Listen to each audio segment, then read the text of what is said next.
Broadcasting to you digitally from the campus at Cal Poly Pomona, this is Media Vision, wireless cable and the internet.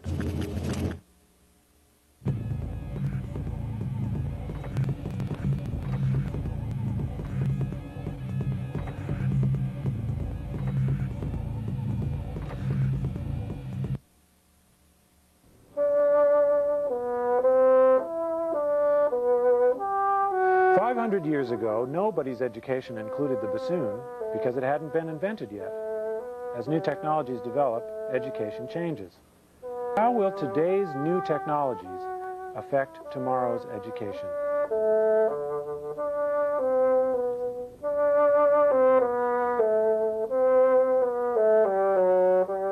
We've been fooled for 100,000 years into believing that our perceptions are correctly revealing what is going on in the world.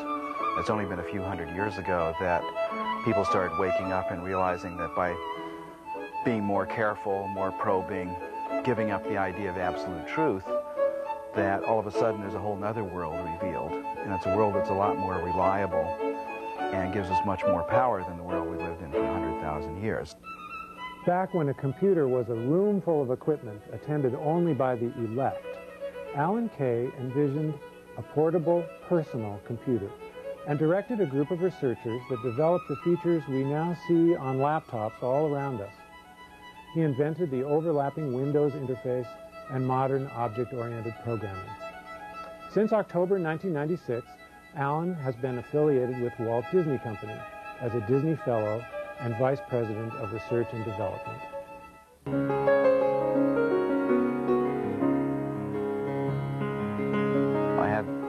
Good luck of learning how to read fairly fluently before I went to school. And so when I showed up at age 5 in first grade, I'd already read probably a couple hundred books, and most of them were children's books, but I'd also started delving around into my grandfather's library. And so one of my recollections from first grade is the teacher saying something, and I would raise my hand and say, but I read something different in book X, Y, or Z, and was, basically shut up, kid, because at some point, of course, I didn't have the concept of a party line. So by second grade, and of course, meanwhile, I was still reading. I was reading probably at least a book a day, and so at some point, I was very unhappy, of course, because I wasn't enough of a loner, pretty much of a loner, but not enough of a loner to actually just say the hell with it. And so there's this uneasy balance going all the way through. But I basically, even though I wasn't happy, I realized it was entirely possible. In fact, I didn't even use the word education. But in fact, my grandfather had 5,000 or 6,000 books. He was an author, and there they were. And my father was a scientist, and my mother was an artist and a musician. And so the setup at home was perfectly reasonable for a kid of 6 or 7 years old. And so, again, I had this possibility of getting fairly deeply sensitized to this stuff, and I started singing, and although the school I was in was not a very good one, they had a very interesting way of dealing with music, which is that they only had 200 kids in the high school, and by tradition they had a full band and an orchestra in this little town in Massachusetts. And in order for that to be true, almost every child had to grow up being able to play a musical instrument reasonably. And so they simply taught music there as though it was anything else, like anything else. There was an hour a day devoted to it forever from first grade on, and it was done kind of in an old style where they taught the kids solfege, the syllables do, re, mi, fa, sol, la, ti, do. And I can remember, I have a vivid image from the first grade classroom of the teacher having all the syllables on the board, not just the 7 in the scale, but the ones for the chromatic notes. And she would point with her ruler to one of them, and the class would have to sing that note. And she'd point to her with her ruler to another random one, and you'd have to sing that interval. And so basically in the first year they taught us to sing all of the intervals. And the keys of C, F, and G to map the notes in the score into the intervals. And meanwhile, all the way through, I had bad experiences in school until I got into graduate school, which was the first milieu since kindergarten that seemed reasonable, like they let you do what you wanted to do. And there were plenty of really smart people around that you could talk to and see how smart people 10 years older than you did things, and all the things you really need. And so when I met Seymour Papert in '68, almost 30 years ago now, and saw that he was trying to not teach kids to program per se, but to try to teach kids to think more powerfully, and particularly to be able to think powerfully about powerful ideas, the ideas that are really hard to learn, and that there are some things about the computer that could make that more possible for things like mathematics in the large and science in the large. That just completely blew my mind.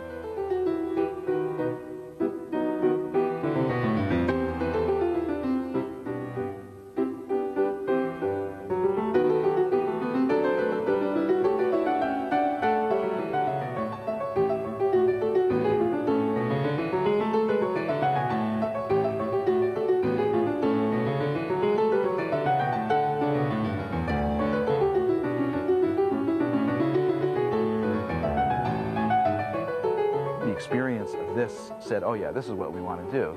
This thing is going to be like the printing press. And literacy is fluency. It isn't just being able to read the words off a pill bottle. And fluency is best gained by children. And, you know, the heck with the adults. Let's really try and invent media as opposed to technology. Thomas Hobbes' political essays were in the mid-1600s. So that's 200 years after the invention of the printing press.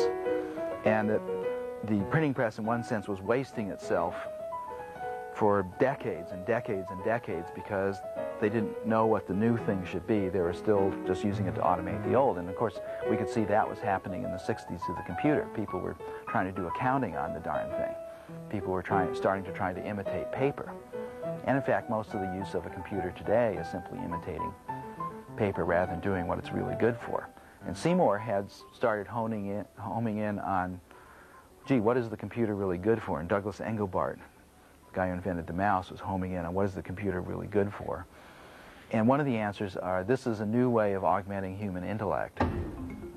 And what's new about it are the things that only the computer can do. And so that absolutely seized my imagination to this very day, that our basic job is to try and speed up the normal Darwinian evolution of people fumbling around with something new, trying to figure out what it was. Why do I keep on fooling around with technology is, I think it has to do with not what it is, but how you can use it to evoke. And I think of it very much as the technology of musical instruments, which the music is not in the piano. If it were, we'd have to let it vote. So it's in the person. The person has to make it. The piano can amplify it. And often the piano kills it. The piano has a whole thing about itself that relieves some of the necessity for listening to the pitch of notes. And it has a very mechanical aspect about it. In fact, you can play it with a rake. You can learn to play it like you are a rake. So the trick about the computer is the same way. Its music is not inside it. It's an amplifier. It's a special kind of container. And like the bow and arrow in the Zen and the Art of Archery, it has enough things interesting about it, enough things interesting that it does, that you can use it as a vehicle for waking up or enlightenment. And the special thing the computer has is it's kind of a language machine. And so it's intimately connected in a way more like us than any language machine. I mean, a book is a language machine too, but the computer is a dynamic language machine. I would like to live in Claremont because it's fun. So it's more like us than any artifact that we've ever made. And we can learn more about what we can do with language and what we can't do with language. We can get to true math, real math, at an earlier age than we ever could before because of the computer, and we can understand the difference between mathematics and science in a more profound way at an earlier age than we ever can before. So mathematics is kind of an extended form of storytelling. The stories it tells are perfectly consistent stories when you're doing it right, but they are not about anything that's out there. They're only about itself.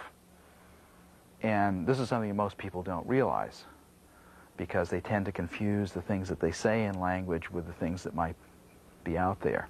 And the computer actually makes this clear in a very strong way, I think in a stronger way than is readily apparent in English or in classical mathematics.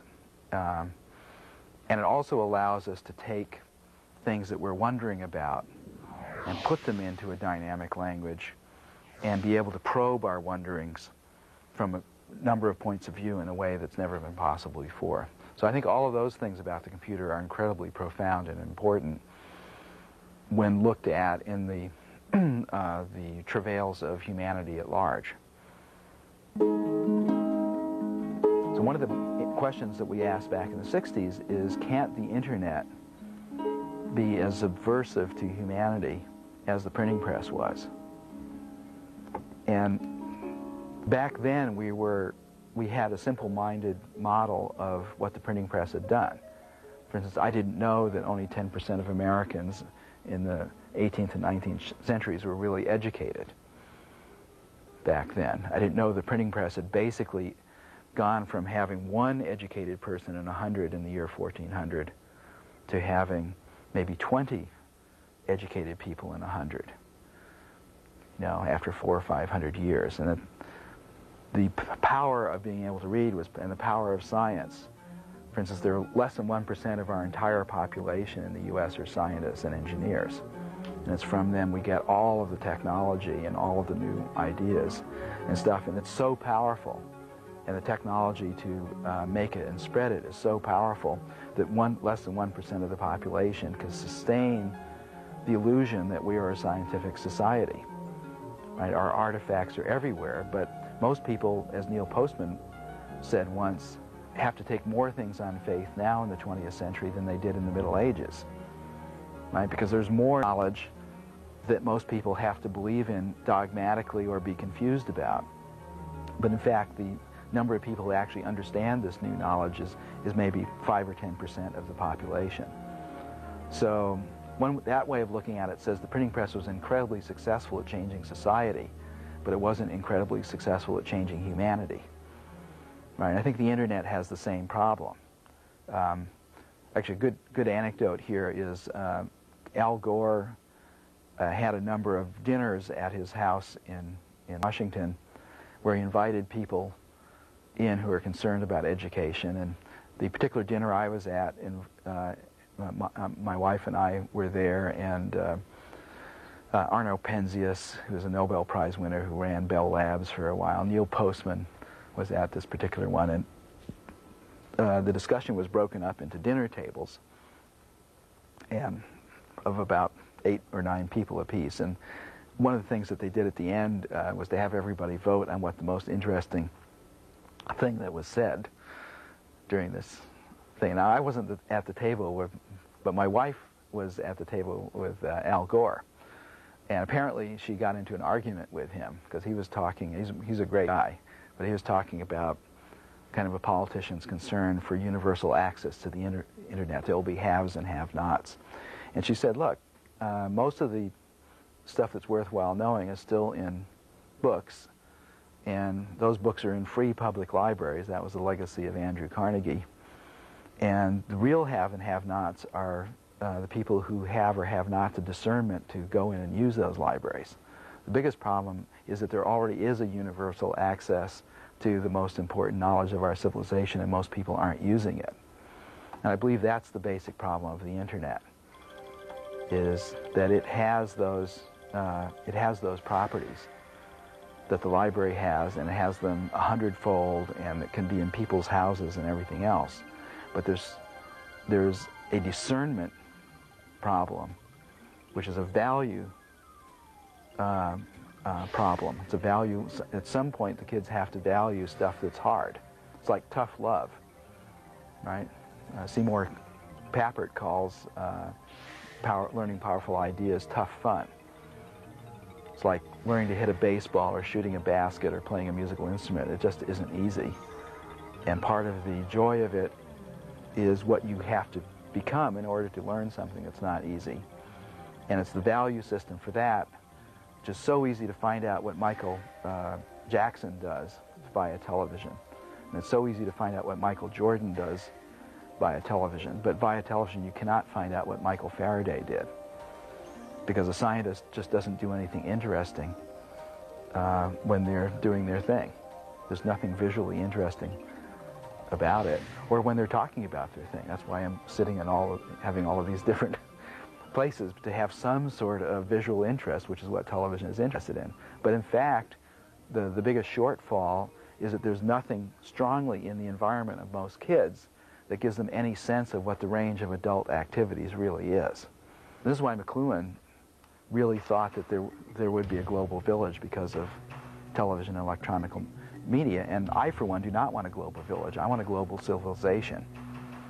I do not want to recapitulate a global village culture, traditional village culture back on the world here. I think that just has almost everything that I think is wrong with the way humans think about things. But that's basically what is happening. And the internet allows an incredible balkanization as well to people who are there. And the whole difficulty of and premise and promise of school was that school was supposed to bridge the gap between a village culture and a civilized culture.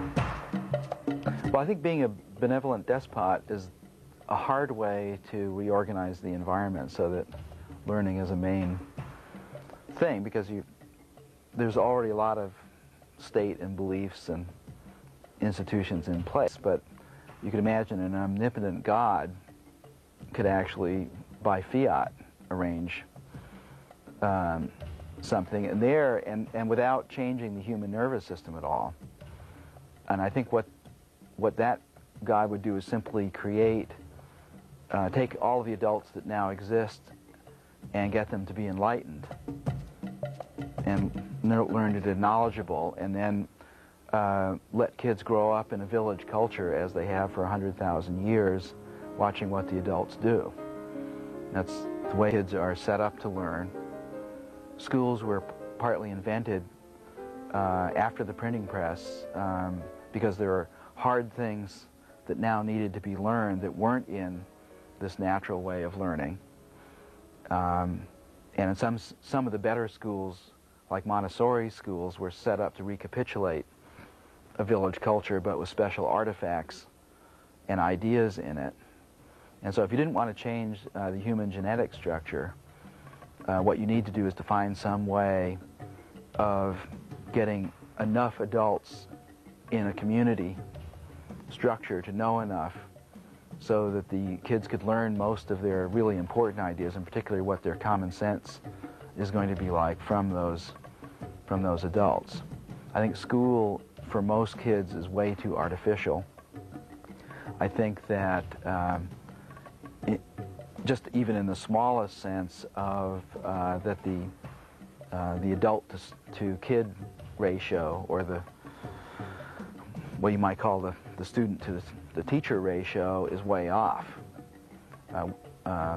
We have a friend by the name of Betty Edwards, who teaches people to draw really well after 30 or 40 hours, and we've seen her do it many, many times. And it's basically teaching people how to see. She's not trying to teach them art. She's trying to teach them the skill of seeing what is actually in their retina so that they can actually draw it down on paper. And over 25 years, she's evolved a very beautiful method for doing it that can be done in a week. And she basically will guarantee success if you let her have a student-teacher ratio no worse than one teacher for every 7 students. And she says it's basically, it's not so much for imparting knowledge, It's that when you're doing something like this, you do not want to let any student stray too far. You want to sort of keep them orbiting around where the real stuff is happening when they're in this place where they don't have automatic reflexes and skills to do things. And I think that's one of the best things about learning in a home, one of the worst things about learning in a school. But I think if I were a benevolent despot and we're trying to make something happen, I think it would be very difficult. Because what you're really asking, you're either doing something incredibly artificial like the Victorians did in the 19th century to create Britons to run the British Empire, where you simply took the kids away from their parents, or you did what the Catholic Church did in the Middle Ages, which is the same thing. From every village, they took the children away from the parents. This is Plato's method in the Republic, is to use education as a sorting system, take the best ones away from their parents and raise them in an artificial environment. And that is one way of recapitulating a culture that is artificial that you want to have happen. So it's a kind of a tough way of doing, and it can be done by draconian measures, but I think in the democracy that we have today, that would be a tough one, even for a benevolent despot to do. I think the despot would not have to be benevolent in order to make it work, and I think the end result of it, as in the Victorian culture, would lack a really important element of art. Because they became the best art critics in the world, but their ability to produce great art suffered incredibly because of their educational system. And I think we would not, that's really throwing out the baby with the bathwater. So I think that's a toughie. And I don't think anybody has really great solutions. I remember, I guess 5 or 10 years ago, I was in the UK at a dinner party talking about education. It was one of these typical ones, and the woman across from me at some point said, "Oh, you Americans have the best high school education in the world." And I looked at her and I said, "What?" And she said, "What a pity you have to go to college to get it." And it was a very British way of, you know, twitting the cousins across the pond. But she was basically right, that if you look at what people had to master, if you even look at McGuffey's Reader, which has been reprinted now, it's absolutely worth paying whatever it is, $75 to get. It's a bound set of the 6 volumes of McGuffey's Reader. And to look at what 6th graders were expected to read is beyond astonishing, because most college students couldn't read what 6th graders were expected to be able to be fluent enough to read. And so I think and this happened also in the U.S. when the baby boom came to college. Immediately there needed to be many more professors. There wasn't a plan for it, and so the academic standards went down. So if you look at that standpoint, some of the best schools that I've seen in this country, which have solved all the problems people are worrying about, nonetheless are the worst possible schools to send kids in the 20th century to, because they are simply not getting any whiff of the 20th century ways of thinking about things and doing things in their most formative years. Their common sense is that same old common sense that is going to lead them completely astray when they go any distance from these sort of ritualized cookbook methods that they're basically taught. And our human brain is set up to like case-based things. This is why engineering has been around for 5,000 years and science has only been around for 400 years. And it's because there are a lot of things you can do with the world by trial and error, by case-based reasoning and having a recipe for this and a recipe for that, and we found that this works and that, and a lot of great things have been done that way. But there's a whole area of human existence that cannot be approached that way at all. And most of the things in modern medicine cannot be approached that way at all. Most of the things in modern technology cannot be approached that way at all. You just can't do it. It's like me learning to play the pipe organ. Now, the fact that I wanted to do it was not a big factor in what happened. The problem was I only had an hour or so a day to do it, and I basically had to do it for 5 or 8 years before things started happening that were pleasing. Right? And it was just like I say, it was the hardest thing I've done, partly because I just didn't have the time. I was already doing things. Adults are already doing things. Teachers are already doing things. So the idea of learning something that is harder than learning another another language in what adults' normal life is like is basically unrealistic. Most of them simply won't be able to muster the willpower or the motivation to do it. And that is what our biggest crisis is. And so the real question is now, what is the probability that you can get kids to learn by themselves? Probably the most important thing they'll ever discover in their education is the world is not as it seems. And from there's lots of things that they can do. They don't have to learn nuclear physics or chemistry because, of course, science in the terms I'm talking about is how can you correlate the real world with things you can say in language. That's 24 hours a day type stuff. That has to do with politics. It has to do with every aspect of life. It has to do with being married. You know, one of the famous activities in history was when Galileo took his telescope to Rome, and the cardinals would not look in it to see the moons of Jupiter, because according to their beliefs, there could be no center of motion besides that of the Earth. That's what Aristotle said, and Aristotle had been rationalized by St. Thomas Aquinas, and that was part of their doctrine, tied together in using logic. And logic is kind of like a clockwork, where if there's anything wrong in it, the whole clock doesn't work. And the cardinals knew that if there really were centers of motion other than the Earth, that this would bring this whole thing down, which in fact it did. However, the Catholic Church only acknowledged Galileo recently. That's another interesting one, because the other way of doing it is what cats do when they don't know what to do, which is to groom themselves. Right? So you have some displacement activity, which is get interested in something else when there's something going on that you don't want to confront. But I think as I say, for me, education, and I have to say it carefully because most people think of science as learning physics and chemistry. But when I say education is about science, I mean it in this sense of science as making the most honest attempt we've ever been able to do in the hundreds of thousands of years that humans have been on this earth to actually try and find out as much as possible about what's actually going on, render it as reasonably as we can in our symbolic systems, and then to act reasonably on top of it.